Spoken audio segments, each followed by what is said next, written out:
Je suis à la Poste, Jean-Paul Fabre, je suis responsable d'innovation technologique donc à la BSCC, la branche service courrier colis, et à la DSI. Et on va vous présenter, donc je laisse Claire se présenter aussi. Bonjour, et moi je suis Claire, cofondatrice de Passway, qui est une jeune deep tech française qu'on aura l'occasion brièvement de vous introduire si vous la connaissez pas encore. Voilà. Donc avant de commencer, bon, la Poste, je vous dis pas, je vous présente pas, hein, 1479, notre création. Le contexte du projet, voilà, Louis XI, pour ceux qui ne sauraient pas. C'est l'acheminement des colis. Donc 17 plateformes colis, donc des plateformes industrielles, ça va de 4000 m² à 35 000 m², et ça concerne le transport lourd. Donc là, dans le jargon, on appelle ça une unité de transport. Il y a deux types d'unités de transport, les semi-remorques. Ça passe pas. Donc les semi-remorques, vous savez ce que c'est, mais on a depuis 2-3 ans choisi de changer le type de transport et de passer avec des conteneurs. Voilà, c'est des caisses mobiles, c'est des conteneurs légers qui se mettent sur des béquilles et qui nous appartiennent. Alors, semi-remorques et conteneurs, ils nous appartiennent. Et il y a deux contraintes dessus. Première contrainte, les caisses mobiles ne sont pas alimentées. Ce qui fait qu'on ne peut pas géolocaliser ces caisses mobiles comme sur une voiture toutes les 3 secondes. C'est toutes les 15 minutes. Et la deuxième chose, la traction, c'est-à-dire le chauffeur et le camion, sont sous-traités. Donc nous n'avons pas accès aux données analytiques des transporteurs. D'où le projet que l'on a fait. Donc il est orienté sur deux usages, deux cas métiers. Un premier autour des opérationnels, des plateformes. C'est-à-dire, pour tous nos métiers, savoir quand est-ce que les camions vont arriver, tout simplement, à quelle heure ils arrivent, et en plus, d'où ils viennent, et quelle est la destination qui était prévue. La deuxième besoin, pour gérer correctement les plateformes, c'est 180 quais, 300 ou 400 mouvements camions jour, et donc on a besoin de savoir assez vite qu'est-ce qui va se passer. Les alertes congestion et incidents. Donc à ce moment, hein, voilà, vous voyez, congestion très forte, incident assez fort. Et j'ai oublié de le mettre, mais aussi l'approche. C'est-à-dire qu'un camion approche, à 30 minutes, il faut le savoir, parce qu'on peut gérer, ou démarrer ou arrêter les traitements. Et la dernière chose, alors là, les caisses mobiles, les semi-remorques, c'est des véhicules, c'est bien géré. Les caisses mobiles, c'est des boîtes, hein, c'est considéré dans le transport comme étant une caisse, c'est pas cher, ça se pose facilement, donc il faut savoir où elles sont, il faut les ramener, sinon le process s'arrête. Et le deuxième cas métier, c'est la partie gestion tactique, c'est-à-dire comment le réseau va être géré, comment il évolue, quels sont les problèmes que l'on rencontre. Et puis les études de réseau, on y reviendra. En ce moment, c'est les Jeux Olympiques. Les objectifs financiers, c'était baisser le coût de la solution. On a une solution qui coûte cher, qui est sous-traitée. Donc là, avec les économies qu'on fait, on finance l'évolution fonctionnelle, puisque Passway, c'est une évolution fonctionnelle. Jusqu'à présent, on n'avait pas tout ce qu'on fait avec Passway. On le finance avec ça. On avait aussi beaucoup de données, hein, puisqu'on fait à peu près 16 millions de points tous les ans en géolocalisation, mais on n'en faisait rien. Et on se disait, c'est dommage, parce que ça, c'est la vraie vie du réseau. C'est ce qui vit vraiment, c'est pas de la théorie, c'est la réalité. Et la dernière besoin, c'était de simplifier l'infrastructure pour pouvoir changer facilement de plateforme d'acquisition, de capteurs, et de pouvoir amener ça vers des algorithmes qui évoluent très vite. Donc être capable de réaliser des calculs prédictifs, ça on ne savait pas le faire. Et puis prototyper rapidement, et pas forcément avec des référentiels lourds. Là, vous avez les tracteurs qui arrivent, le référentiel des tracteurs, on ne l'a pas. Hein. Vous avez les stations biogaz qui arrivent, le référentiel, il bouge tous les jours. Hein. Donc voilà ce que ça donnait. Alors là, il n'y a que 20 camions. Ça, c'est les données qu'on avait. Donc on peut se dire, tiens, ça ressemble à quelque chose. Mais en termes d'exploitation, ça ne donne rien. Et donc, à partir de ce moment-là, on a travaillé avec Passway pour donner du sens à ces données. Et il y a un premier passage qui fait, alors c'est un réseau, hein, un réseau c'est un réseau classique, hein, il y a des nœuds et des arcs. Et donc on va commencer par identifier les nœuds, sauf qu'il y en a 6000. 6000 nœuds, alors un nœud c'est quoi? C'est un endroit où le camion reste à peu près assez longtemps, dans une zone. Et donc il faut taguer ces nœuds pour savoir si ce sont des nœuds qui ont du sens pour nous, ou si ce sont des nœuds qui sont des nœuds normaux de fonctionnement. Hein. Les chauffeurs, ils s'arrêtent pour faire le plein, pour manger, pour dormir. Tout ça, ça ne nous intéresse pas dans l'exploitation. Et c'est ce que je disais, on n'a pas les données analytiques des transporteurs. Donc on ne sait pas comment ils s'organisent. Donc là, une fois qu'on a tagué les nœuds, on peut faire tout le travail de réseau. Et il y a une deuxième étape qui consiste à dire, on a relié une plateforme avec une station-service, avec un hôtel, mais ça ne nous intéresse pas. Nous, ce qui nous intéresse, c'est la relation entre la plateforme 1 et la plateforme 2. C'est le deuxième temps qu'on va avoir dans Passway. Et on va donc du coup pouvoir aussi identifier les variantes, c'est-à-dire la route principale. Donc ça, ce qu'on appelle la route, c'est ce qui nous intéresse, nous, en tant que métier, et toutes les variantes, c'est-à-dire par où ils passent. Et ça nous intéresse parce que des fois, on finance l'autoroute. Là, par exemple, on finance la A4. Ils prennent tous la nationale 4. Donc, il y a quelques exemples en France. Et quand on a tagué tous les arrêts, ce qui est intéressant, c'est de voir ceux qui sont anormaux. Parce que quand c'est anormal, c'est en général une spoliation, ou ça peut l'être. Donc, détecter la spoliation, surtout en ce moment, hein, quand on s'arrête quelque part, on peut être attaqué. Donc, il faut superviser ça. Donc, ça permet aussi de travailler la sûreté sur le réseau. Donc, quand on utilise Passway, on concentre toutes ces données sur la même plateforme. Donc, on a les données temps réel. Donc, aujourd'hui, on est connecté en temps réel avec la géolocalisation. Mais on peut récupérer aussi tout le passé. Donc, on a récupéré tout le passé pour construire le modèle. Donc, c'est un géonome numérique, pas que de l'exécution du transport, mais réellement de notre réseau, de ce qu'on couvre comme géographie. Les nouvelles organisations, donc les Jeux Olympiques et le biogaz. Donc, le biogaz, c'est on décarbone la flotte. Mais les stations-service, il n'y en a pas partout. Donc avec Passway, il faut faire en sorte que les liaisons passent à côté d'une station pour ne pas tomber en panne, tout simplement. Donc quand vous faites une liaison de 11 heures, il faut qu'on jalonne, ça c'est une nouveauté, hein, jalonner la liaison avec les stations-service. Vérifier les équilibres, c'est le cas classique pour les conteneurs. Et vérifier la qualité de la conception, quand vous mettez en place quelque chose, vous regardez si ce que vous avez prévu en théorie est vraiment exécuté. Dans le métier du transport, c'est un métier où il y a beaucoup d'adaptations. Alors là, je vais laisser... Merci Jean-Paul déjà pour cette présentation très, très orientée cas d'usage. Donc pour comprendre de manière un peu pratique les données qu'on voit dans le cadre de la Poste, c'est des données de capteurs IoT principalement qui sont remontées via un équivalent élastique. Et ensuite, il va y avoir un framework de programmation qui est Passway, qui permet de faire un certain nombre de transformations avancées avec une logique 100% définie en Python et une couche également en SQL, ce qui permet à des utilisateurs métiers au sein de la Poste d'utiliser Passway et les données qui en sortent sans avoir à manipuler du code très compliqué.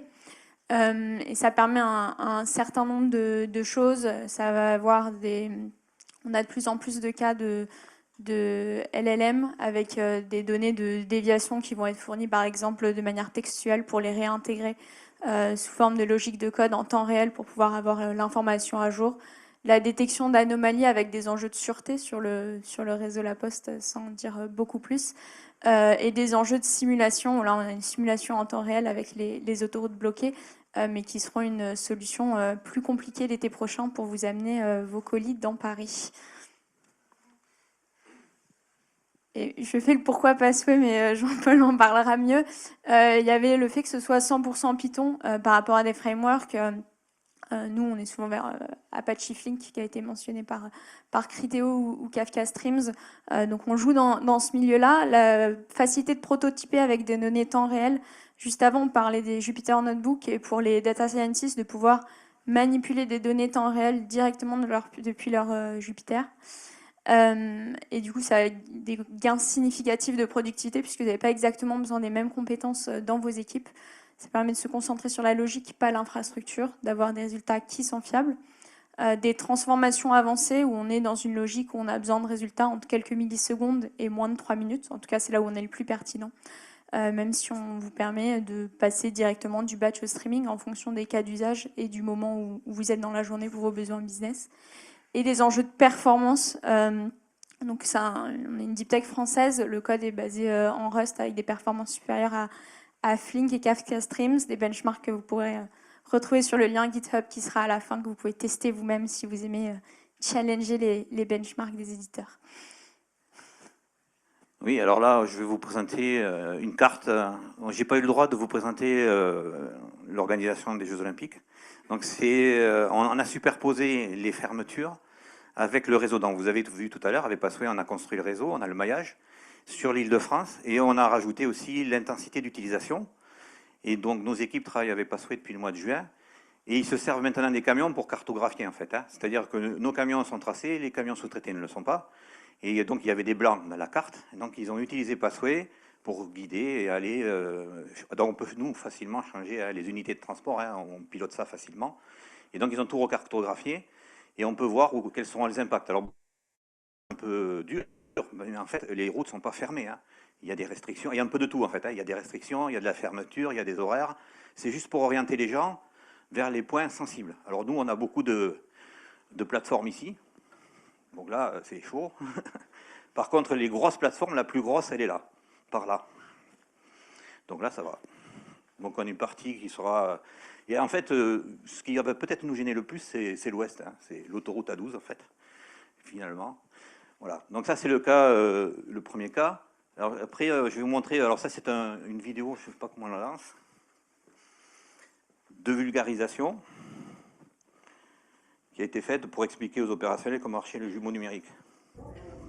Bonjour, je suis le jumeau numérique du réseau Colissimo. Je vais vous montrer comment je travaille. En tant que jumeau numérique, je présente 3 qualités. Je suis capable de modéliser le réseau grâce à mon algorithme. Je dispose des données du passé. Je peux anticiper le comportement des unités de transport. Une semi-remorque part de la PFC de Cavaillon. J'anticipe les destinations possibles à partir de mon modèle et des données temps réel. Au départ de la PFC de Cavaillon, la semi-remorque emprunte l'autoroute vers Lyon. Je peux déjà éliminer des destinations probables, la PFC de Toulouse et la PFC de Côte d'Azur. Mon modèle me permet de déterminer qu'il ne reste plus que 2 destinations possibles, Rennes-le-Reux PFC et Douvrin PFC. Après le passage de la ville de Lyon, j'affine la destination finale. J'observe et j'interprète des données. Grâce à la géolocalisation en temps réel et mon modèle, je sais que la destination finale est Rennes-le-Reux PFC. Je peux donner une alerte 30 minutes avant l'arrivée à la plateforme de Rennes-le-Reux.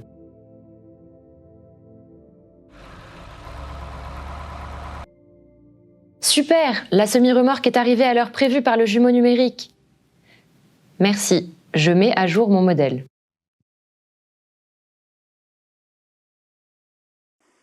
Ah non, zut. Merde. Je pense que ça, c'est vraiment orienté pour les opérationnels sur les plateformes pour Voilà. comprendre. C'est une explication, même pas que les opérationnels, hein, parce que quand on va dire qu'on n'a pas de référentiel, de plateforme, de choses comme ça pour travailler, il faut l'expliquer aussi à la DSI, aux dirigeants, etc. Donc là, en ce moment, c'est convaincre qu'avec très peu de liaisons informatiques, on arrive à faire des choses de valeur. Et un coût très très bas, en fait, hein. Donc ça, c'est comment l'intégrer. Alors ça, c'est la première intégration. Pour l'instant, on n'a pas beaucoup travaillé avec les utilisateurs, c'est un premier pas.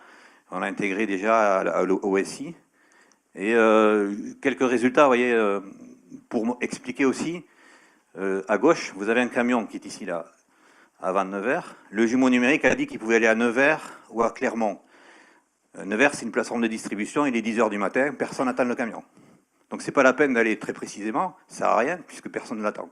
Donc on a une erreur ou une imprécision encore sur la destination, mais ça ne gêne personne. Et quand il va passer Nevers, là on saura que c'est Clermont. Les gens qui reçoivent le camion à Clermont, à l'heure à laquelle ils passent à Nevers, ils ne sont pas là. Donc ça ne les gêne pas non plus. Donc c'est une approche stochastique, ça permet, c'est du Pareto en fait, hein, dans nos approches de transport, ça ne sert à rien d'être hyper précis quand il n'y a personne pour regarder les données et quand il n'y a personne qui les utilise. Le deuxième cas, là, c'est ce qu'on avait, on a vu, les données, c'est des données de géolocalisation avec des GPS. Le GPS a des hallucinations.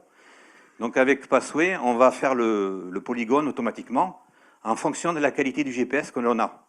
Donc ça fluctue, ça dépend des moments.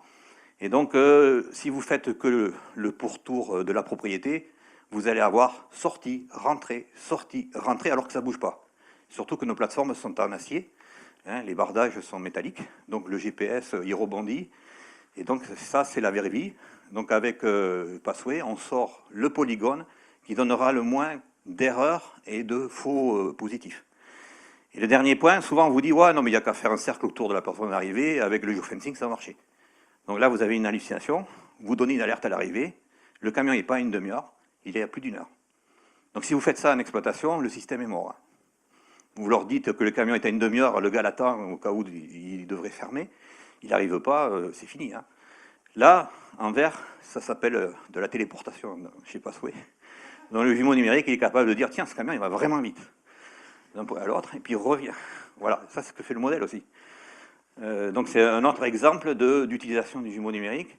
Et après quelques temps d'adaptation, on va avoir, là on a un véhicule qui est parti de Bordeaux qui va à Lille. Sur le trajet, il y a plein de plateformes, hein. Il y a celle de l'Île-de-France, il y a des plateformes de distribution, il y en a une quinzaine de plateformes. Mais ça y est, là il s'est calé. Et il s'est vraiment, avant Lille, là il reste encore 3 ou 4 heures de route, qui va à Lille. Et pour cela, on n'a pas le plan de transport. On l'a vu par rapport aux données. Parce que récupérer un plan de transport, ça paraît simple, hein, mais c'est très, très compliqué. Hein. Et l'exécution d'un plan de transport, ça fait pas mal de boucles. Hein. Voilà. Alors, juste pour conclure, bon, c'est bon. Donc nous, ce qu'on prévoit, alors les Jeux Olympiques, pour nous, c'est un terrain de jeu. Hein. On va avoir 4 mois, on va pouvoir fonctionner comme dans une ZFE, une vraie. C'est-à-dire des restrictions de circulation, et donc s'entraîner en fait. Donc il faut absolument capter toutes ces informations. C'est pour ça qu'on prévoit le déploiement au mois de mars, parce que derrière, on va pouvoir capter des informations, des améliorations. Il n'y a rien de mieux pour s'améliorer qu'une contrainte. Hein. Donc les Olympiques, ça va être une contrainte. On va rentrer, alors les camions jaunes, c'est nos camions. Hein. On a sur l'Île-de-France à peu près 600 camions qui nous appartiennent. Et ceux-là, on va en équiper 600 avec un système de télématique. Donc celui-là, il envoie de la géolocalisation, il est connecté et il est alimenté. Donc on aura plus de précision. Et on travaille aussi sur l'ajout de capteurs pour vide ou plein, tout simplement. Donc on travaille avec 2 grands groupes, savoir facilement s'il y a quelque chose dedans ou pas. Parce que quand on va devoir mutualiser les transports, et ça vient avec les ZFE, il faut savoir très vite, hein, et pas 3 heures après. Hein. C'est vide, c'est plein, je peux remplir ou je ne peux pas remplir. Quand j'ai une demi-heure de route, il ne faut pas attendre 3 quarts d'heure, il faut dérouter le camion. Et donc tous ces systèmes-là sont prévus pour travailler en temps réel, pour optimiser la flotte. Alors le taux de remplissage du transport, c'est 40-45% aujourd'hui. Hein.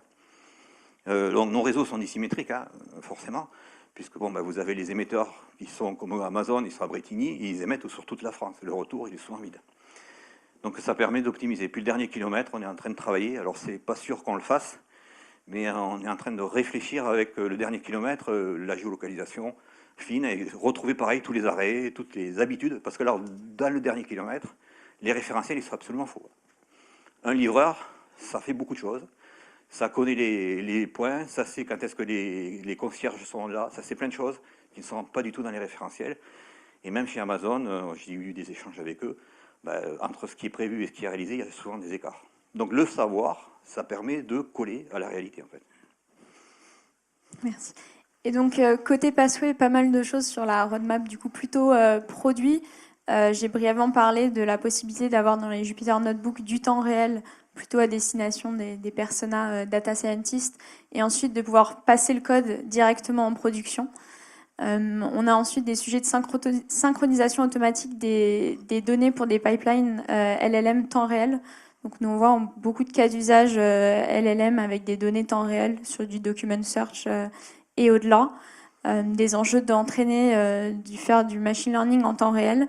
Et on a beaucoup parlé open source. Donc aujourd'hui, Passway, c'est une société qui va bientôt fêter ses 4 ans. On a lancé cet été la version open source. Donc vous pouvez aller sur github-passway.com et voir 2 repos qui pourraient vous intéresser. Donc avec plaisir pour discuter après. Merci.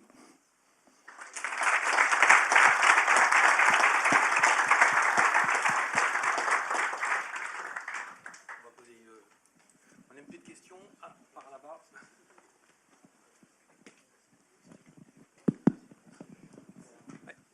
Merci pour la présentation. J'avais une petite question. Où est-ce que vous hébergez ça actuellement? C'est chez Passway ou c'est dans les infras de la BSCC? C'est chez OVH. C'est très bien.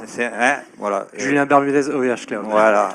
On est chez vous pour la partie acquisition et pour la partie Passway. Merci de le confirmer. Voilà.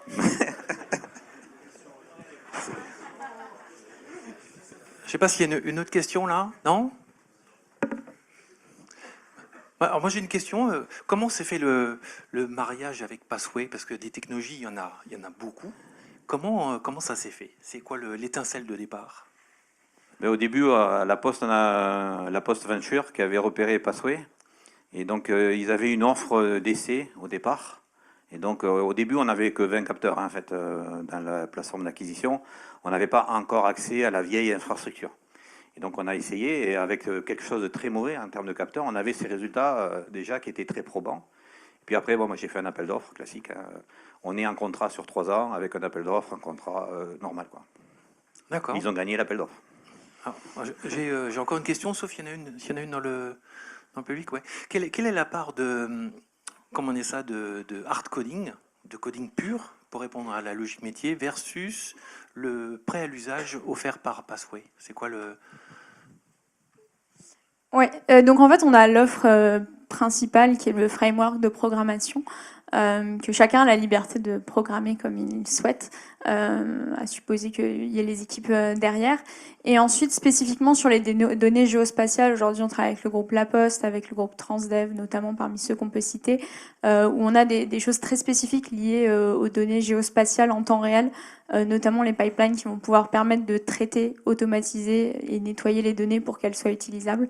Et ça, ça fait partie de l'offre de La Poste, de Transdev notamment, qui est une offre qui n'est pas disponible dans la version open source.